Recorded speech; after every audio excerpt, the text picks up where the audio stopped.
اللہ اکبر. اب یہاں جب کہا جائے کہ دعا کرائیں رسول اللہ صلی اللہ علیہ وسلم سے، وہ اللہ تعالیٰ کے رسول ہیں، تو قرآن کریم میں یہ سورہ المنافقون کی 5ویں آیت، ان سے استغفار، ان سے طلب شفاعت چاہیں. وَإِذَا قِيلَ لَهُمْ تَعَالَوْا يَسْتَغْفِرْ لَكُمْ رَسُولُ اللَّهِ لَوَّوْا رُؤُوسَهُمْ وَرَأَيْتَهُمْ يَصُدُّونَ وَهُمْ مُسْتَكْبِرُونَ. اور جب ان سے کہا جاتا ہے آؤ رسول اللہ صلی اللہ علیہ وسلم تمہارے لیے مغفرت طلب فرمائیں، تو یہ منافق گستاخی سے اپنا سر جھٹک کر پھیر لیتے ہیں، اور آپ انہیں دیکھتے ہیں کہ وہ تکبر کرتے ہوئے آپ کی خدمت میں آنے سے گریز کر رہے ہیں. وَرَأَيْتَهُمْ يَصُدُّونَ وَهُمْ مُسْتَكْبِرُونَ. اب یہاں کہا گیا ان سے دعا کرائیں، شفاعت چاہیں نہ. حضرت علامہ مولانا ابو نور محمد بشیر صاحب رحمۃ اللہ تعالی علیہ جب اس آیت کی تلاوت فرماتے تو وہ ترجمہ کیا کرتے تھے، وہ بندر کی طرح سر کو ہلاتے ہیں کہ نہیں، ہم نے ان سے نہیں دعا مانگانی، ہم کیوں جائیں. اب جب وہ قیامت کے دن ہوگا تو راز کھلے گا، تو اللہ فرماتا ہے وَنَادَوْا، اب وہ آواز دیں گے یا مالک لِيَقْضِيَ عَلَيْنَا رَبُّكَ، تم اپنے رب سے دعا کرو. اے دروغہ جہنم پکاریں گے، اے مالک آپ کا رب ہمیں موت دے دے، اپنے رب آپ کا رب ہمیں موت دے دے. یعنی وہ یہ خود کیوں نہیں کہتے کہ یا اللہ تو ہمیں موت دے دے. یہاں تو تھے نا ڈائریکٹ، وہاں ڈائریکٹ کی بجائے انڈائریکٹ ہو جائے گا. وہ ملائکہ اگر انہوں نے دعا نہیں کرانی تھی ان سے، ان کے ذریعے سے نہیں، تو وہ ناداؤ یا مالک، وہ ملائکہ کو کیوں کہہ رہے ہیں کہ اے دروغہ جہنم کو پکار کر کہیں کہ اے مالک آپ کا رب ہمیں موت دے دے تو اچھا ہے. وہ ان سے اب بات کیوں، اب انڈائریکٹ کیوں ہوا، اب ڈائریکٹ کہاں چلا گیا، یہ بات وہاں جا کر کھلے گی. سبحان اللہ. قال انکم ماکثون، تو وہ آگے سے جواب دے، وہ کہے گا کہ تم اب اسی حال میں ہی ہمیشہ رہنے والے ہو. لقد جئناکم بالحق ولکن اکثرکم للحق کارہون، بے شک تمہارے پاس حق لائے لیکن تم اس وقت ان کو تم نے ماننے سے انکار کر دیا تھا. اب وہ ساری باتیں کرنے کے بعد ان کو شفاعت خیال آئے گا کہ ہاں یہاں تو چلتی ہے، تو اللہ تعالیٰ فرماتا ہے وَلَا يَمْلِكُ الَّذِينَ يَدْعُونَ مِن دُونِهِ الشَّفَاعَةَ إِلَّا مَنْ شَهِدَ بِالْحَقِّ وَهُمْ يَعْلَمُونَ. جس دن اور جن کی یہ کافر لوگ اللہ کے سوا عبادت کرتے ہیں وہ تو شفاعت کا کوئی اختیار نہیں رکھتے. جب یہ کہا گیا کہ وہ شفاعت کا اختیار نہیں رکھتے تو اس کا اپوزٹ یہ ہوا کہ ہاں اس کے برعکس شفاعت کا اختیار ان کو حاصل ہے. کن کو؟ الا من شہد بالحق، جنہوں نے حق کی گواہی دی اور وہ اسے جانتے بھی ہیں، اس کے اوپر ان کا ایمان بھی ہے. تو یہ میں بتانا چاہتا تھا کہ قیامت کے دن یہ جا کر راز کھلے گا کہ شفاعت کا انکار محرومی شفاعت ہے، اور شفاعت کا اقرار یہ مستحق شفاعت ہونا ہے. آقا دو جہاں صلی اللہ علیہ وسلم نے شفاعت کے بارے میں بہت سے ارشادات فرمائے. آج مسئلہ شفاعت کے اوپر، شرک فی شفاعت کے اوپر، یہ میں آخری پروگرام کر رہا ہوں. انشاءاللہ اس پروگرام کے بعد مسئلہ پھر شرک فی توسل کے اوپر، جو توسل کا مسئلہ ہے اس کو کیوں شرک کہا جاتا ہے، اس کے جائز ناجائز ہونے کے دلائل، شبہات، جیسے میں نے شفاعت کے مسئلے پر بیان کیا اس کے اوپر کروں گا. اس لیے میں اب چاہتا ہوں کہ میں چند ایک احادیث بھی آپ کے سامنے میں بیان کر دوں، کیونکہ جو مسئلہ شفاعت کے اوپر احادیث ہیں وہ بہت ہی معروف ہیں. اس لیے میں ان احادیث کو بیان نہیں کروں گا، صرف ان کا اشارہ کروں گا، اور اشارہ کرنے کے بعد انشاءاللہ پھر ان احادیث کے اوپر جو اس سے بعض چیزیں ظاہر ہوتی ہیں جو مسئلہ شفاعت کے متعلق ہیں وہ میں بیان کرتا ہوں اللہ تعالیٰ کی توفیق سے. ذرا ایک بریک پر چلتی ہوں، پھر واپس آ کر میں آگے گفتگو کرتا ہوں. ایک ہی طرف میں اشارہ کرتا ہوں.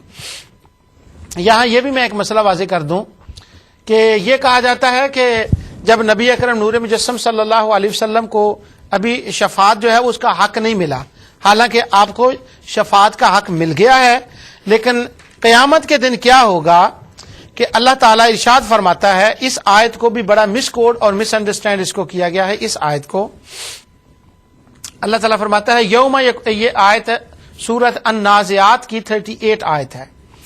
اللہ تعالیٰ فرماتا ہے یوم یقوم الروح والملائکۃ صفا لا یتکلمون الا من اذن له الرحمن وقال صوابا. اور جس دن روح جبرائیل امین اور تمام فرشتے صف بصف کھڑے ہوں گے، صف بستہ کھڑے ہوں گے، تو کوئی لب کشائی نہ کر سکے گا، لا یتکلمون، کوئی نہیں بول سکے گا، الا من اذن لہ الرحمن، سوائے اس کے جس کو اللہ تعالی نے اجازت دی ہے، وقال صوابا، اور جس کی بات حق اور درست تھی، مسلمان تھا۔ شفاعت کا قیامت کے دن جو اللہ تعالیٰ آپ کو اذن عطا فرمائے گا، اس آیت میں اس کا ذکر ہے کہ لا یتکلمون، کہ کلام کرنے کی اجازت خود اللہ عطا فرمائے گا، یعنی حق اس کا مل چکا ہے، لیکن اس کی شفاعت کا جو اذن ہے کلام کرنے کا، بولنے کا، وہ وہاں ہوگا۔ اس کی مثال یوں ہے کہ ہم ایک دنیا کی مثال، یعنی جب بھی میں دنیا کی مثال کبھی کو دینے لگتا ہوں تو میں ڈر جاتا ہوں، اس لیے کہ ہمارے جو خوارج دوست ہیں وہ مجھے ہمیشہ یہ کہتے ہیں کہ تم جب بھی مثال دیتے ہو دنیا کی دیتے ہو، اللہ کے ساتھ پر دنیا کی مثال دینے کا کیا مطلب ہے؟ تو یہ میں اللہ کے تعالیٰ کے ذات، اس کی ذات کے ساتھ مثال نہیں دے رہا، حالانکہ ہم دنیا کی مثالوں کو اللہ کی ذات کے ساتھ نہیں دیتے، وہ ہمیں آگے سے آیت پڑھ کر سناتے ہیں فلا تضربوا للہ الامثال، اللہ کے ساتھ ان کی مثالیں نہ دو، حالانکہ وہ مثال جس کا رد ہوا ہے وہ مشرکوں کی اور وہ اور قسم کی مثالیں تھی۔ تو مثال یہ ہے کہ کورٹ میں کیس جاتا ہے، وہاں ایک ہم بیرسٹر کو کرتے ہیں، وکیل کو کرتے ہیں، سائن کر دیتے ہیں، سگنیچر ہو جاتا ہے کہ یہ ہمارا وکیل ہے، اور جج کو بھی بتا دیا جاتا ہے کہ یہ ہمارا وکیل ہے، اس کو ایکسپٹ کر لیتا ہے، اس کو کورٹ میں جانے کی اجازت ہو گئی۔ لیکن کورٹ کا دستور یہ ہے کہ جب وہاں جائیں تو اجازت، جج اب اس کو بولنے کی اجازت دیتا ہے کہ اب آپ کلام کریں، اس کو کہتے ہیں اذن کلام۔ تو اس آیت کے اندر جس کا اجازت کا ذکر ہے وہ اذن کلام کا ہے، یعنی اجازت مل چکی ہے، اب وہاں بولنے کا ذکر ہوگا، گفتگو کرنے کا ذکر ہوگا۔ بغیر اس اذن کلام کے کوئی نبی، کوئی ولی گفتگو شروع نہیں فرمائے گا، اور سب سے پہلے اس کا اذن آقا دو جہاں صلی اللہ علیہ وسلم کو ملے گا، جیسے کہ آپ حدیث شفاعت کو جانتے ہیں، اور اس کے بعد دیگر کو جو ہے اس کا اذن مل جائے گا۔ اب وہ جو سب سے معروف حدیث ہے، کتاب التوحید میں ہے، کتاب الایمان میں ہے، امام بخاری اس کو بار بار اس حدیث کو، امام مسلم نے اس کا ذکر کیا، وہ حضرت انس بن مالک رضی اللہ تعالیٰ عنہ سے ہے، اور اس حدیث کو آپ جانتے ہیں، میں نے صرف اس کا اشارہ کرنا ہے کہ پہلے لوگ جائیں گے سب سے پہلے حضرت آدم علیہ السلام کے پاس، پھر نوح علیہ السلام کے پاس کہ آپ اللہ کے حضور ہماری سفارش کریں، اور پھر آخر وہ نبی کریم صلی اللہ علیہ وسلم کے پاس پہنچیں گے تو حضور بھی سفارش نہیں فرمائیں گے۔ تمام حدیث کی کتابیں اٹھا کر دیکھیں، وہ کیا کریں گے؟ حضور سجدے میں سر رکھیں گے، اور لا یتکلمون الا من اذن لہ الرحمن، پھر اذن کلام ملے گا، اللہ فرمائے گا سر اٹھائیے، اب مانگیے، جو مانگو میں دوں گا۔ تو اذن کلام، اذن شفاعت جو ہے وہ سر میں سجدے میں رکھنے کے بعد ملے گا۔ تو اس حدیث کا یہ خلاصہ ہے۔